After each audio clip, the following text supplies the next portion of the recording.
watay daawadayaal haatanna ku soo dhawaada waraysi aan la yeelan doono Cabdullaahi Sheekh Shaafici oo ah falanqeeya arrimaha nabadda iyo dowladnimada kana tirsan guddiga isku tagga bulshada rayidka ah ee Soomaaliya. waxaan professorka ka wareysan doonaa si guud arrimaha doorashooyinka dalka iyo waliba dowladnimada iyo muhiimka dowladnimadu ay leedahay. ayaan si guud aan markaas uga weydiin doonaa iyo ururada kala duwan ee doorka iyaguna ay ciyaari karaan. ugu horreyn kusoo dhawow barnaamijka falanqeynta wararka ee telefishinka Jubbaland. wayahay ugu horreyn maxay yihiin ururada bulshada rayidka ah mise koox ay ka kooban yihiin? بسم الله الحمد لله أرتد برشة ريدك هو واحد بالعرن جودهان سيارة لو كلا سرسرة جرتو هيرر كودي المعيدة وسميسيهين ورب الشو حجر الدولية يكون دولية هين ستيت كستي ديان كستنا ويكجران مركا وحال أوران كرا أورد أبابلن شروع دي نظام كقبل سمات كلا الله مع عامل الدولة دي دوغوان دولة هين بالله أورد برشة ريدك دولية هين هذا مركا وحا فرونت لينك ama mas'uuliyadda ku soo ururtaa xagga bulshada kuwa la dhaho ururadan dawliga ahayn marka asaas loo qeexaa waagaag dabcan waxaad nooga sheegtaa marka doorka iyagu ay ka ciyaari karaan arrimaha bulshada rayidka doorka ay ka ciyaari karaan arrimaha doorashooyinka dalka iyo si guudba dowladnimada. horta doorashadu waa tiirka ugu weyn dimuqraadiyadda waxa la dhahay la sheegay dowladnimada markii la rabo inay dowladdu noqoto dowlad wanaagsan ama good governance-ga laga hadlayo doorashada ayaa tiirka ugu weyn marka tiirka ugu weyn waxa khasaba dadku xaq bay u leeyihiin oo dad dastuuri ah oo waxa jirta waxa la dhaho civic duties ama waajibaadyo ama hawlo madani ah oo dadku wada leeyahay dorka marka doorashada markii laga hadlayo waa wax waajiba inaan doorashada dawladda looga tagin oo ay kaligeed say rabto u maamulin qofkay rabtaan ay keensan dadku ay door ku yeeshaan laga hadlo la falanqeeyo goortay dhacayso siday u dhacayso in fact doorashada caalamka oo dhan waa la isqiyaamayo qiyaamo kama maray dunida oo dhan waa ka jirtaa buuq iyo caqabadana way ka yimaadaan laakiin way noqdaan wixii wax sharci ku noqonaya hadhow markay dhamaato sharciga la aadayo wixii khaldamo maxkamad la aadayo qofkii dulman oo qayb macnaha guddiye khilaafaadka xalliyo waxa soo baxaan marka doorashadu bulshada reedka door waxay ku leeyihiin ah inay korjeegtooyaan inay ka hadlaan inay u ololeeyaan dadka codkoodu aanu soo gaari karin meeshii la rabay dadka la dulmayo shuruucda la jabinayo macnaha xeerarka doorashada wixii meel kaga dhaca iyo wixii kale waajibaad ah oo social contractiga ama dastuurka ku jiray laga tago meelahaas ay inta badan door ku leeyihiin. wayahay dhanka haddaan u socno doorashooyinka iyo arrimaha kale arrimaha dowladnimada iyo in bulshada la fahansiiyey muhiimadda dowladnimada iyagana doorkeeda waa sidee? doorashada bulshada reedka markii dhab loo eego waxaa hogaamiyo aqoon dadka aqoonta leh waddanka wuxuu soo bartay dalkii dibadda uu ku bartay waa bulshada reedka hogaamiya waxaa ka mid ah jaamacadaha iyo meelaha wax lagu barto dad khuburaa baa jira oo aqoon u leh nidaamka dawliga iyo shuruucda iyo dadkii dastuurka qoray baa bulshada reedka qayb ka mid ah madaxda ka yihiin marka bulshada waa la baraa civic education baa la baraa oo dadku waajibaadkooda ay ku kala baranayaan waxay xaq u leeyihiin waxaan xaq u lahayn waa marka qayb baan ka qaadanaa. wayahay dabcan marka maxay tahay shaqada ugu weyn ee u taalla guud ahaan ururada bulshada? bulshada horta number 1 ee dhexdhexaad ahaadaan baa laga maarmaan inaan siyaasadda ku milmin baa laga maarmaan inay ka digaan mar walba khilaafaadka iyo colaadaha iyo wixii keeni kara qalalaaso waa laga maarmaan sidoo kale inay ku kordhiyaan dawladda farsamo xirfad skills badan dawladda inay siiyaan tababaro fara badan dadka shaqaalaha dawladda u shaqeeya sidoo kale dadka la taliyayaasha ah ee khubarada ah ee sektarada qaarkood la taliyaha siyaasadda la taliyaha dhaqaalaha la taliyaha amniga bulshada reedka inta badan ka yimaada marka laga reebo saraakiisha ciidanka ee professionalka marka door waxay ku leeyihiin mar walba ah inay dhexdhexaadna ahaadaan nabadana ka taliyaan khilaafaadka meelaha ku jirana dee ay handal gareeyaan oo qayb ka noqdaan xalka. wagaag maxaa marka inta marka laga soo laabto maxaa ka aadan wacyigelinta dhanka bulshada inay bulshada ka wacyigeliyaan si guud wacyigelin u sameeyaan? wacyigelinta waxaa ka mid ah dabcan dee wacyigelintu qofka waa in maskaxdiisa lasoo qaado oo la keeno halka wax marayaan iyo waxa markaa jira iyadoo la barayo wuxuu xaq u leeyahay iyo waxa aanu xaq u lahayn iyo waddadu marayo marka wacyigelintu waxa waye dadka in doorashadii looga sheekeeyo dadka doorashada la baro waxay tahay waxay lagama inay sameeyaan la rabo inay buuxiyaan midna haddii la dhaho waxaa la xulaya ergooyinkii wax dooran lahaa ileen dadkii codkii ma wada bixinayaan marka ergooyinka sida loo xulayay nooca ergooyinku yihiin ودي لا تلن doorashada dadbana soo socota waxa la yiri 100 erga wax dooranaysa aniga bulshada reerka waxaan rabnaa inaan kursiga 100 qof aan dadka u sheegno jifada iska leh aan dhahno 100 qof intaas waa haween inta waa dhalinyaro inta waa culimo inta waa ganacsato inta waa asaas si 100 qof ee bulshada wada yimaadaan waxna wada doortaan وهاجك مجرى مركب واحد كل ما أو قبطان كواس أو أنت أوجب ضمبا الذي برشة أوجب الذي هم فانسين تدور النبض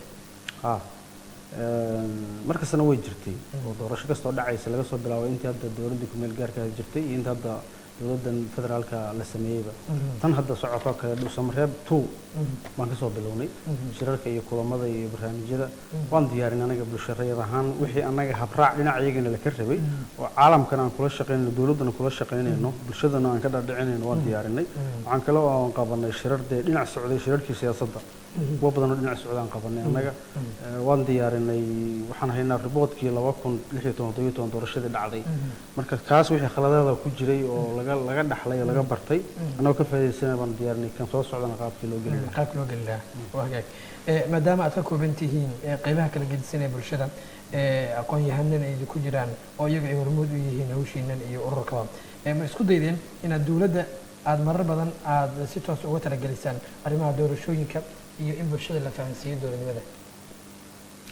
ها دولة هرتا دولة واجبات كذا يدو يلا ويصبي بيجودنيسا أنا دولة أنا وحنا كنا accountable وحي دولة الصميانيسو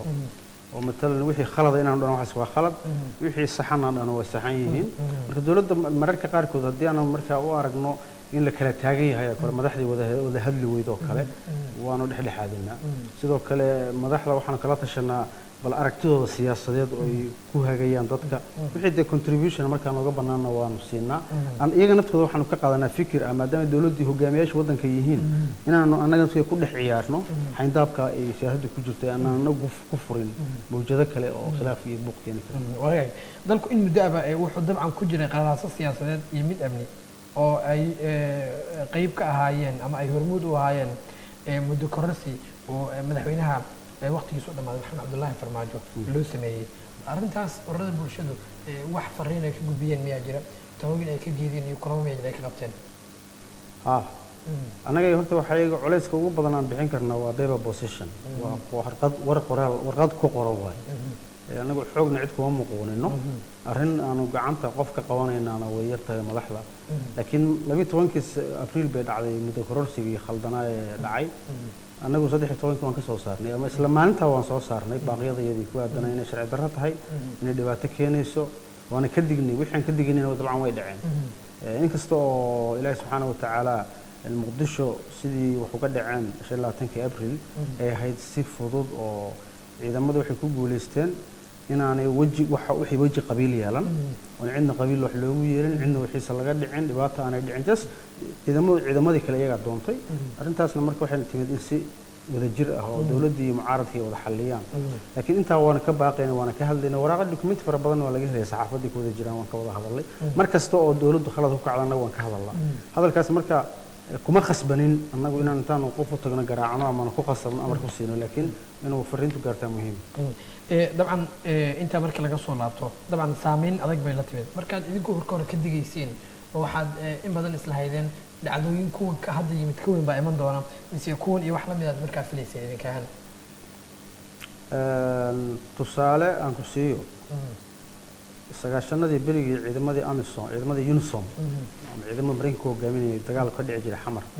ee la sheego in 12 qof oo maraykan lagu dilay muqdisho maalintaas 18 qof la dilay 500 qof baa ku dhimatay xamar ciidana ma sheegto 500 qof oo xamar way ku dhimatay in ka badan way ku dhaawacantay ciidana ma sheegto marka waxa laga yaabaa maantii 25 abriil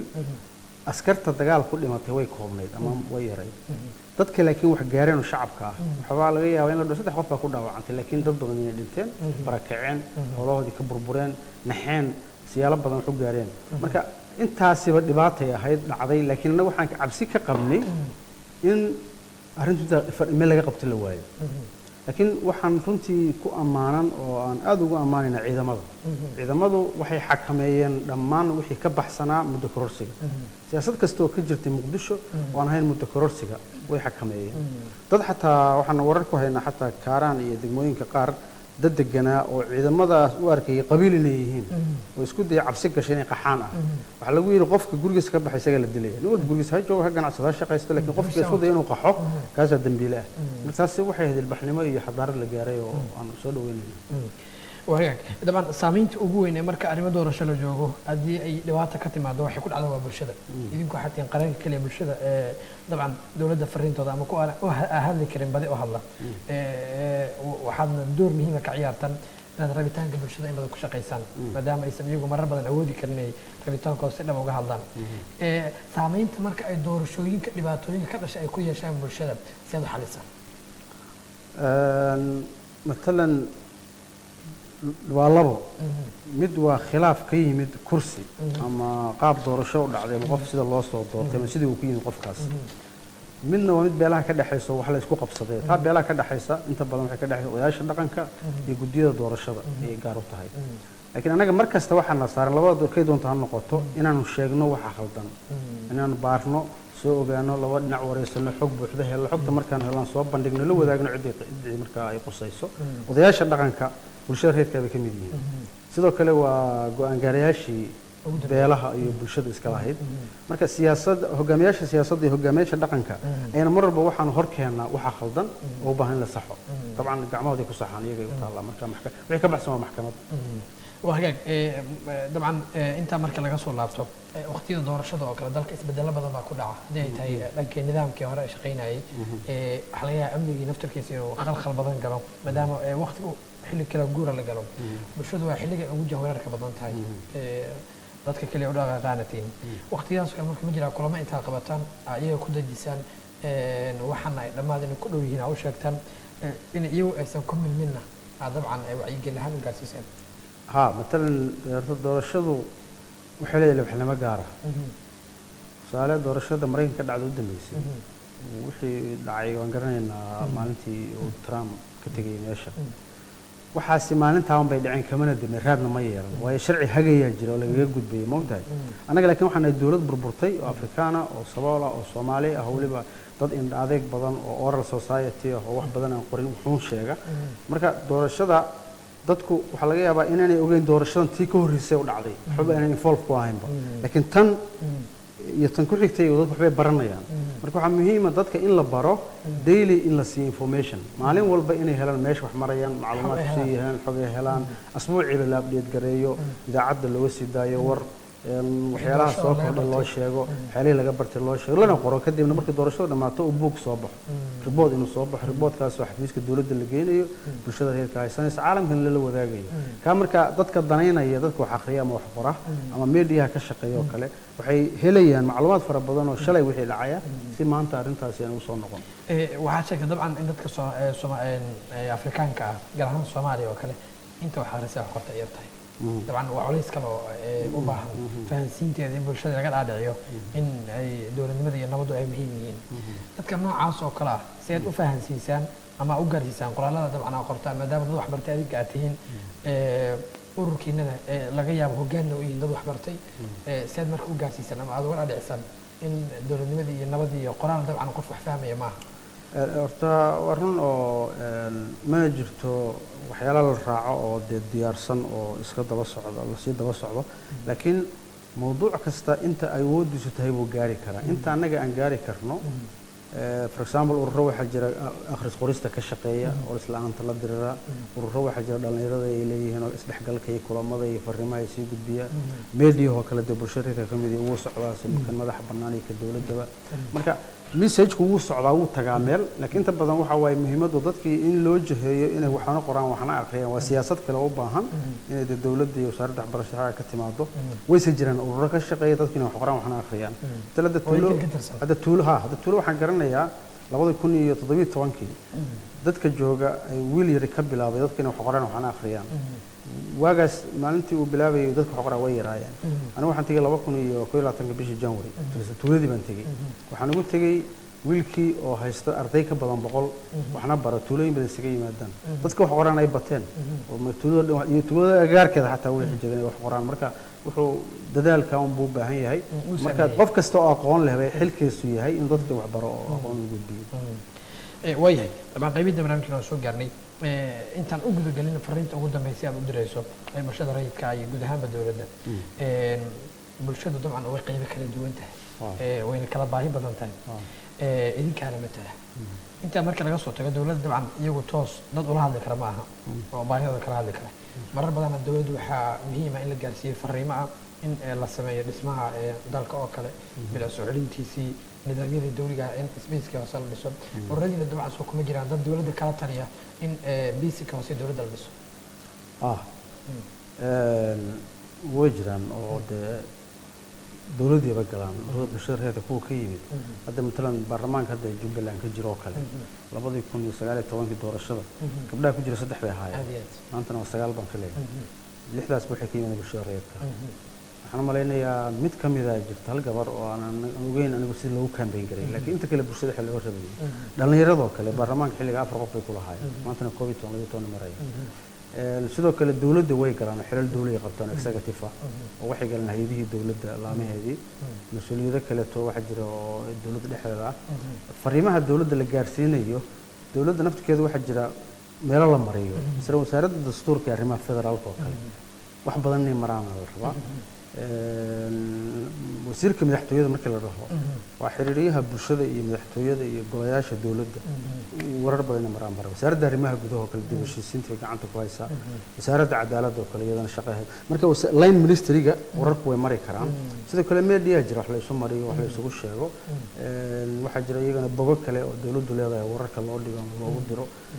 hadda dunidu casri oo sidii hore maaha wararka si fudud baa la isu gaarsiin karaa laakiin dhagaha ay ku dhaceen ay ku xiran tahay in wax maqlayaan in kale aadiyaad way inta markaan ku daro doorashada marka arinta marka maanta doorashada dhacaysa marka la filayo hadda 20 May baa la balansan yahay inay soo tagaan golihii wadatashiga qaranka shirku soo tagaan haddii dad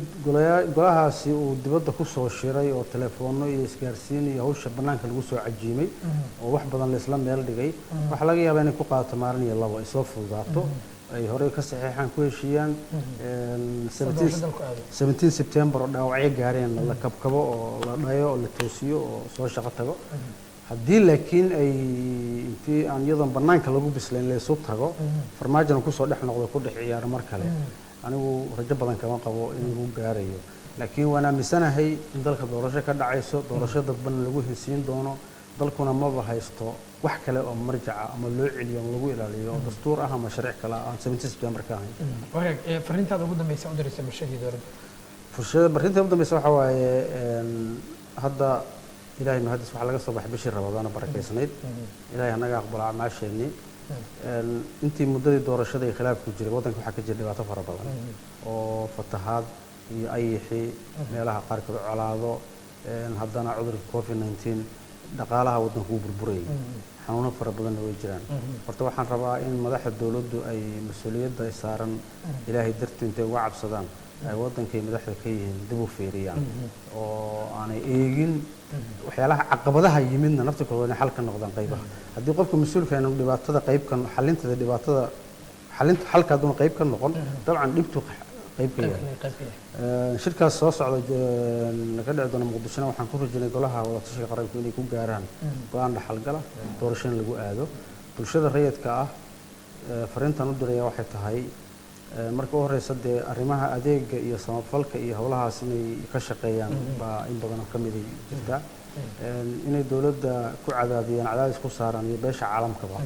in dadka Soomaaliyeed loo gurmado dhibaatooyinka hadda jira loo gurmado oo u baahan arrimo bini aadam in laga caawiyo hadba ma santa watay aad u mahadsan tahay dibankaas waxa uu ahaa professor Cabdullaahi Sheekh Shaafici oo falanqeeya arrimaha nabadda iyo dowladnimada kaansan guddiga isku tagga bulshada Soomaaliyeed qaranka guud ahaan qodobkaas ayaa dawada lagu dambeeyay barnaamijka falanqeynta wararka ee telefishinka Jubbaland inta barnaamij xidib uu ku midoono waxaan idinkaga tagayaa assalaamu calaykum wa rahmatullaahi wa barakaatuh